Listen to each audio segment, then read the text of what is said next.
Hey guys, welcome back. This week I have a little bit different of a video. So this week I'm going to be sharing 7 meals with you that cost right around $50. I do not have a receipt for this, so I'm going to type out everything below to show you how much I paid for everything and where I got it. I do want to point out that this is not like an emergency budget video or an extreme budget video. This is just what me and my husband ate for 7 days, trying to stick to a really strict budget. Every once in a while we have a period where we go 3 weeks without a paycheck, so we like to do something like this or just cook out of our pantry for a week. But above is everything I purchased this week for our 7 dinners.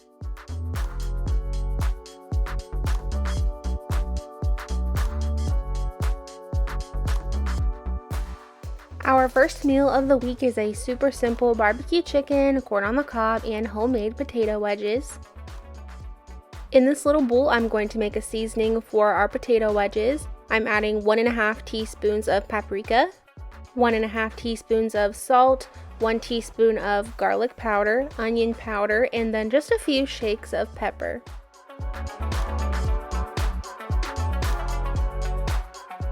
Getting started on my potato wedges, I'm going to cut each potato in half, and then each half is going to be cut into 4 more pieces so that they look like this. For this recipe, I'm only using 6 of my potatoes. I still have a ton of potatoes left over for the rest of the week.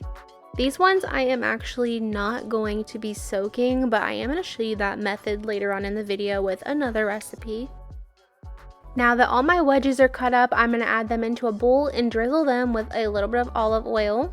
Next, you'll add the entire bowl of seasoning mix that we made, and then give these a really good mix to make sure the seasoning has coated each wedge very well.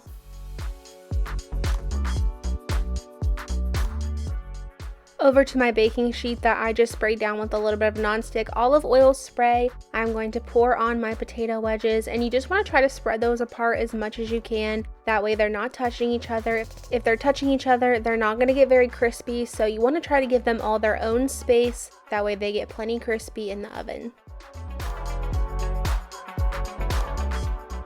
I stuck those in the oven, and those baked for about 20 minutes to start.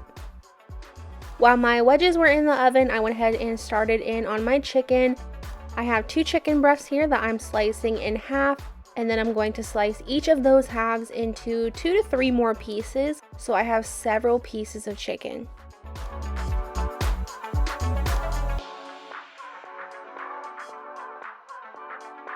Over to my 9x13 casserole dish, I'm just going to spray that down with a little bit more of my oil spray, and now I am adding in all of my chicken.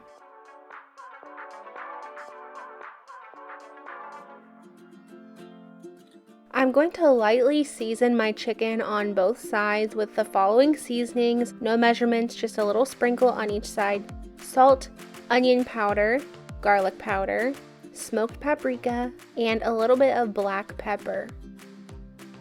Now I have this sweet honey barbecue sauce. It's just the Kroger brand. I'm adding a very small amount to my chicken to start. I want this barbecue sauce here to really cook onto the chicken in the oven. So I'm just going to spread that around with a spoon and just try to cover as much of the chicken as you can with that little bit of barbecue sauce. The chicken will be going in the oven for about 10 minutes to start. Moving on to my corn, I am just adding my corn cobs right into the microwave. My mother-in-law showed me this little trick, and I do it a lot because it's so easy. You just add your corn into the microwave for 5 minutes. If it's not done at 5 minutes, add another 2 minutes, but usually it's perfectly done. Here come the wedges after 20 minutes. I am just going to flip each one of these over. That way the other side can get crispy as well. And then I'm going to put these back into the oven for an additional 15 minutes. Here's the chicken after 10 minutes in the oven. Now we are going to go ahead and add more barbecue sauce. Try not to use all your barbecue sauce because you're going to be using that later in the week as well. I am just going to spread a little bit more on here. That way they are nice and saucy and have some good flavor.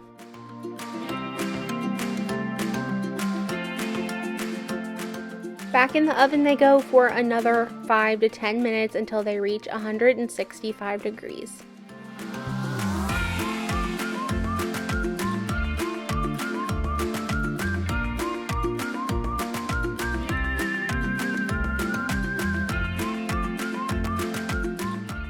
After your corn has come out of the microwave, you want to let it cool down for just a minute before you actually start cutting it. So you're going to go to the end that has the thicker piece on it and just cut that right off.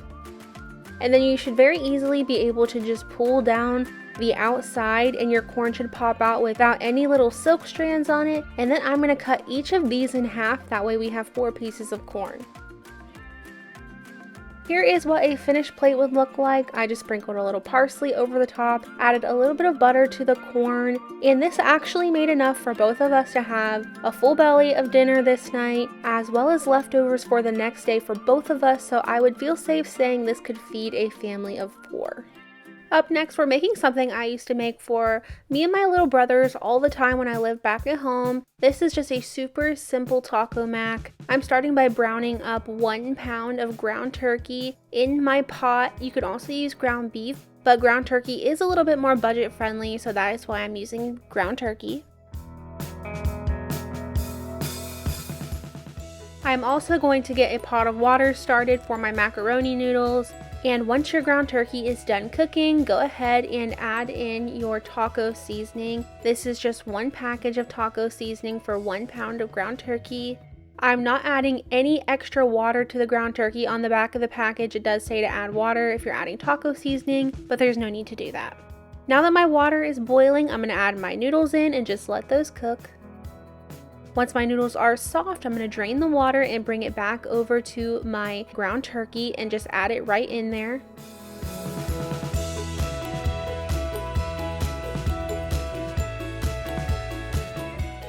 And just like the back of the package says on the macaroni and cheese, you're going to add the recommended amount of milk and then the cheese packets. You are going to skip the butter, you don't need to add that in here. Next, I'm adding 1 can of diced tomatoes with green chilies. You can just add regular diced tomatoes if you want to, but I really love the green chilies in here. Now go ahead and get that well combined.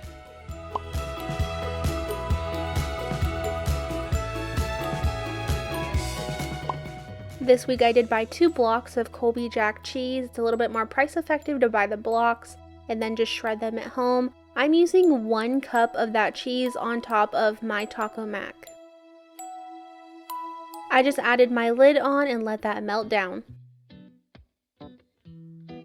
Here is what my finished bowl looked like. This actually goes a long way. It's pretty filling. My little brothers love it. My husband loves it. I love it. So it's a really great meal to have for the family. Like I said, you can leave the green chilies out if you want to, but either way, it's going to be delicious. Now I'm making this chicken Alfredo with homemade garlic bread.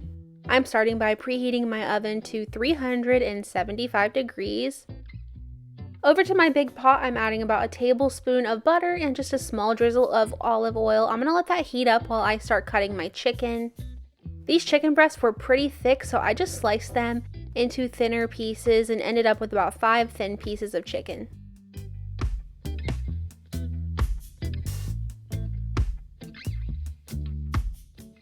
I'm also going to be seasoning this chicken with some pepper, salt, and a little bit of garlic powder. There is no need to measure, just add a little bit to both sides of your chicken.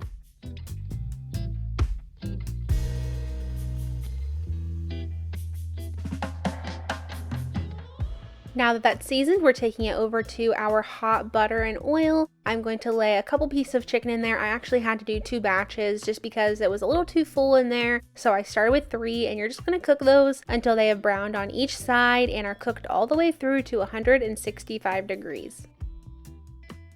In the back here, I am starting a pot of water. This is going to be for my pasta. Once your chicken is done cooking, just remove it to a separate plate for right now. Like I said, I had 2 batches, so I went ahead and started the second batch. Now that my water is boiling, I'm going to add in about half of this package of rotini noodles. You can use any type of noodles you want to. This is just the one I picked for this week. This is going to be about 8 ounces of noodles in here. Next, we're starting in on our garlic bread. I have 1 loaf here from the bakery of French bread, and we're only going to be using about 1/4 of this today. I did purchase this bread at Walmart, and usually in a lot of their stores they have an area at the back of the store where you can find marked down bread. This time I actually did grocery pickup, so I didn't have a chance to look. I paid about $1.50 for this loaf, but sometimes you can get it as cheap as 50 cents back there. Go ahead and add about a tablespoon to 2 tablespoons of your unsalted butter on here, and then you're going to lightly sprinkle it with a little bit of salt and garlic powder, a few shakes of oregano, and then another few shakes of parsley just to give it some color. I'm putting this on a baking sheet, and this is going in the oven for about 10 to 12 minutes. You want to keep an eye on it to make sure it doesn't get too dark in your oven though. Once my chicken has sat for about 5 minutes, you want to let it rest for a minute. Go ahead and start cutting that up into smaller pieces. You can choose to have it like this in slices or cut it even smaller if you would like to. It's going to all get mixed together anyways.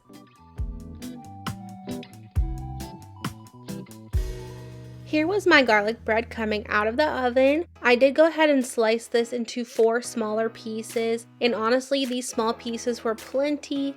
The garlic bread was just an extra nice thing to have with dinner, so the fact that we didn't have a lot of it was totally fine.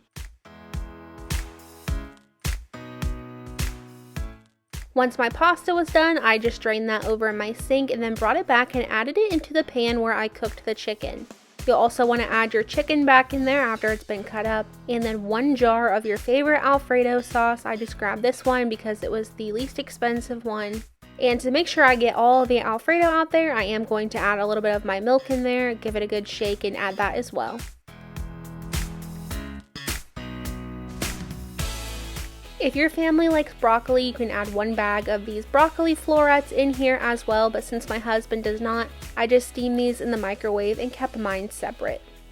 I'm also going to add a little bit more salt, pepper, and garlic powder in here just to give it a little bit more flavor, and then I'm going to combine everything as well as I can in this pan.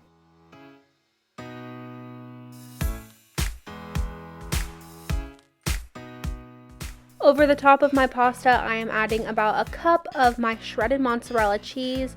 I sprinkled the top with a little bit of parsley and then just added the lid to let the cheese melt down.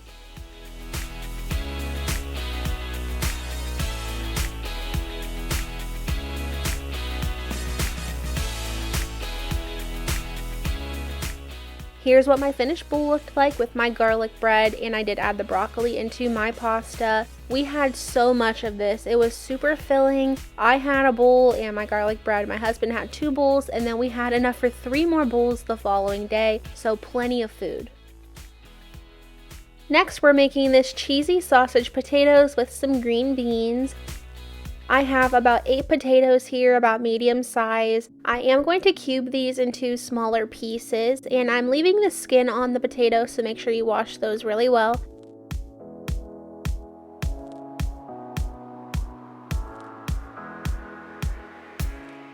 After I get my potatoes all cut up, I'm just going to transfer them over to my boiling water, and I'm going to cook these potatoes until they are just fork tender.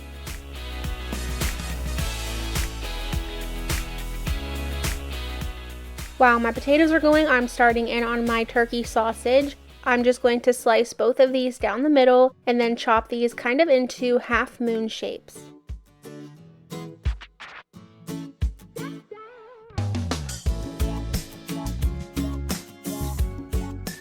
Now over to my skillet, I'm just adding about a tablespoon and a half of unsalted butter. I'm adding my sausage in here, and I'm just going to brown these up until they have some really good color.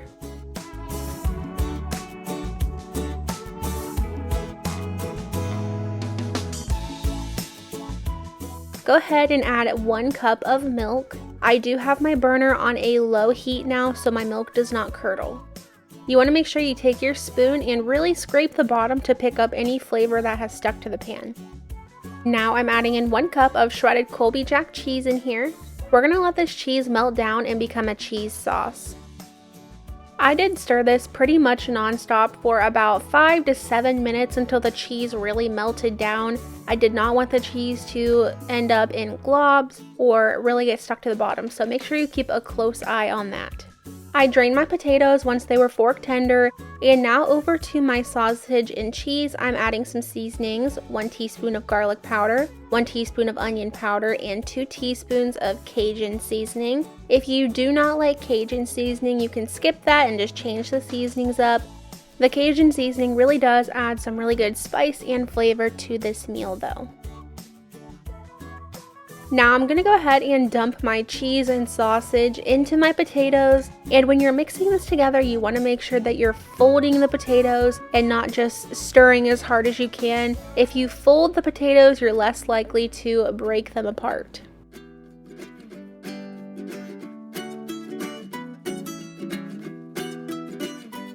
At this point, I did give it a little taste and I decided to add in a little bit of salt and pepper. And here's where I added that 2nd teaspoon of the Cajun seasoning just because I wanted a little more spice in there.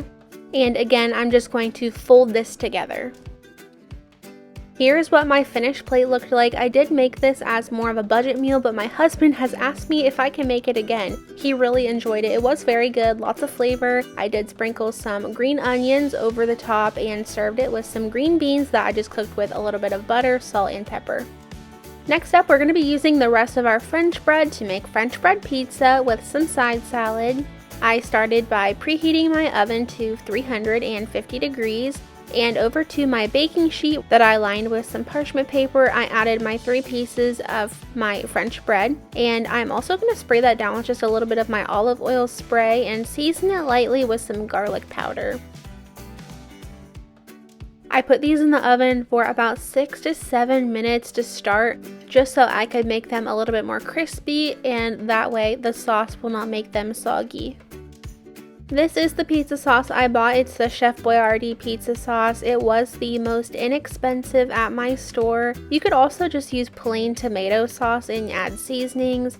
Honestly, I just didn't want to do that this time, so I went ahead and just got this little can of pizza sauce, and I'm just going to spread it on all 3 of my pieces of French bread. Next, I'm taking my mozzarella and adding a nice hefty handful to each one of these.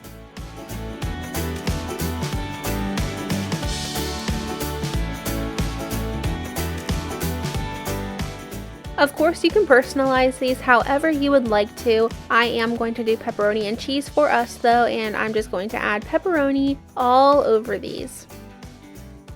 I put these in the oven for about 10 to 12 minutes until the cheese had melted and the pepperoni started to crisp up. Next, for our salad, I did buy a Caesar salad kit for this one. It comes with the lettuce, a little bit of cheese as you see there, some croutons, and then of course your Caesar dressing. So I added it all into my bowl and then gave it a good mix together. Here comes the French bread pizza out of the oven. Looks so delicious. I did just go ahead and add some parsley on top for some more color. And then I also added red pepper flakes because we love red pepper flakes, but you definitely don't have to add those. I let them sit for just a minute, and then I took my pizza cutter and cut them all down the middle to create 6 portions of this. Me and my husband both ate 2 pieces of this, so I think this would probably go far enough where you could feed 2 adults and 2 smaller kids. Here's what my finished plate looked like with my French bread pizza, of course, and here is my side salad. I really do like these salad kits. They're really good and fairly inexpensive, considering you get everything you need right there in the bag.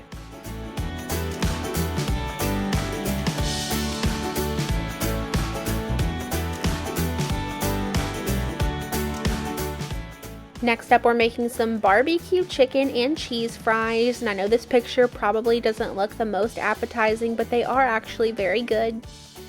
I started by peeling 6 potatoes and then slicing them into nice small fry-like shapes. I added them into a large bowl that I filled with some really cold water. I'm going to let these sit in here and remove some starch from the fries for about an hour. After that hour is up, I'm going to go ahead and start preheating in the oven to 350. And before I start on the fries, I'm going to get my chicken baking in the oven. I am just seasoning with some smoked paprika, salt, and pepper. Next, I'm taking some more of that honey barbecue sauce, and I'm just going to add some barbecue sauce onto the chicken before putting it in the oven. That way it has some flavor to cook with. And I cooked those for about 20 to 25 minutes until it reached 165 degrees. Moving on to the fries now, I did put those onto a paper towel so they could kind of dry by themselves for a few minutes, and then I added another paper towel on top and really made sure to get off all the excess water. We're going to go ahead and make the seasoning for our fries. So in this bowl, I'm adding 1 teaspoon of salt, 1 teaspoon of garlic, 1 teaspoon of oregano, about a 1/4 teaspoon of black pepper, a 1/2 teaspoon of onion powder, and about 1 teaspoon of smoked paprika. I'm going to go ahead and mix that together, and we are just going to add a little olive oil over top of our fries, give that a little stir, and then next go ahead and add that seasoning we just made.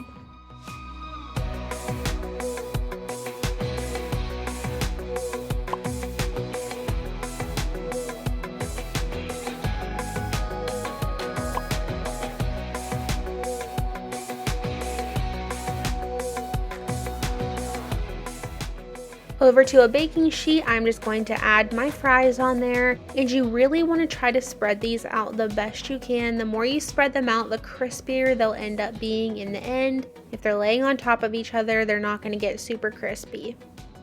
I put those in the oven and let those bake for about 20 minutes to start. Here is my chicken coming out of the oven. At this point, I'm going to go ahead and just shred it up. I like to just use 2 forks and do it right here in the dish. That way it can just soak up any of the juices and it will not be dry. I am going to add the majority of what's left of this barbecue sauce in here. Give it a good mix and make sure it's covered really nicely.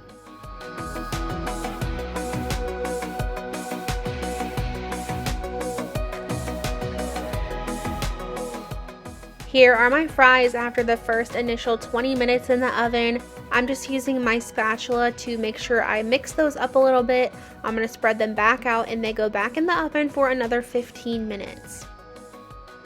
While I'm waiting on the fries, I'm going to go ahead and get my green onions all sliced up. I like to slice them down the center first and then chop them up just because I like the smaller pieces.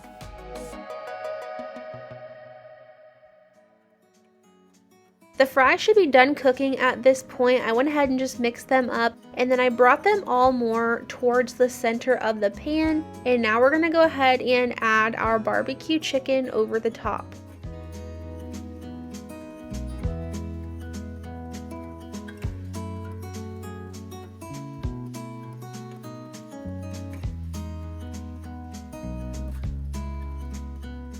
On top of the barbecue chicken, you're going to add our last cup of the Colby Jack cheese. I tried to evenly spread it across the top here.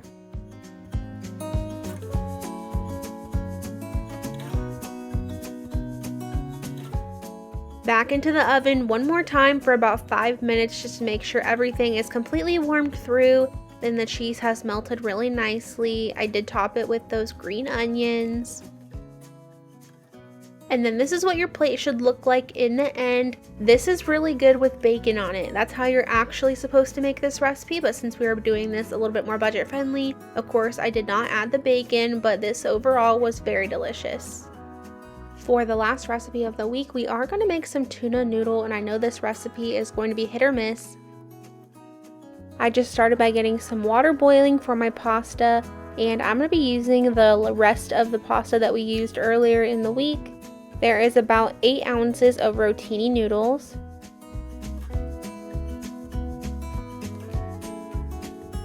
Once those were done, I went ahead and drained those.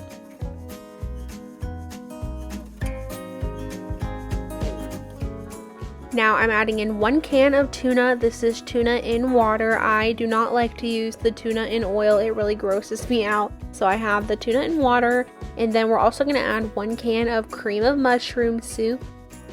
I'm going to go ahead and give this a little bit of a mix before I add anything else.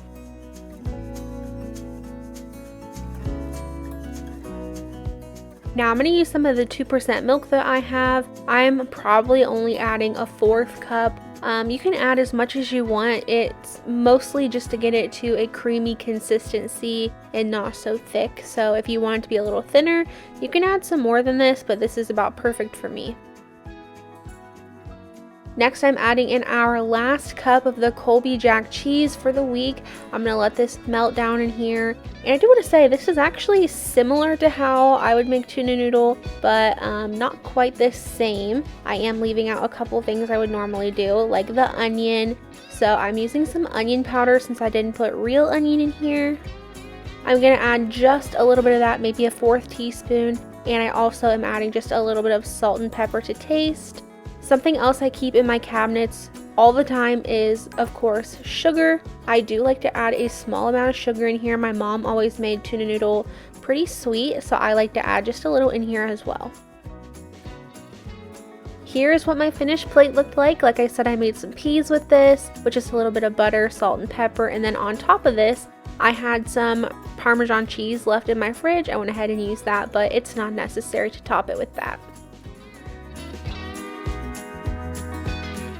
I did want to show you what I had left over after every meal this week. I still had some barbecue sauce, about 1/3 bag of pepperonis, 2 green onions, 2 sticks of butter, about 1/3 of my milk, 4 potatoes, and about 1/2 bag of shredded mozzarella cheese.